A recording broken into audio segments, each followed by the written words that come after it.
கருப்பு படத்தோட இசை வெளியீட்டு விழா மதுரையில் பிரம்மாண்டமாக நடைபெற்றுச்சுங்க. அந்த நிகழ்ச்சியில் சூர்யா, ஆர்ஜே பாலாஜி உள்ளிட்ட முக்கிய பிரபலங்கள் கலந்து கொண்டாங்க.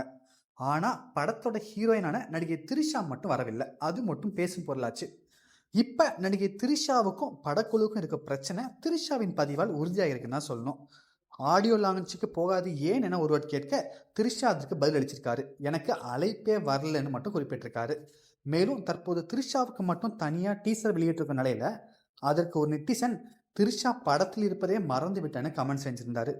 அதற்கு உடனே திரிஷாவோ நானும் மறந்து விட்டேன், இப்போதாவது அவர்கள் ரிமைண்டர் செட் செய்தார்களேன்னு திரிஷா பதிவிட்டிருக்காரு. திரிஷாவோட இந்த பதிவு தான் இப்போ இணையத்தில் வைரலாக போயிட்டு இருக்கு. கருப்பு படம் மே 14ஆம் தேதி தியேட்டரில் ரிலீஸ் ஆகுதுங்க.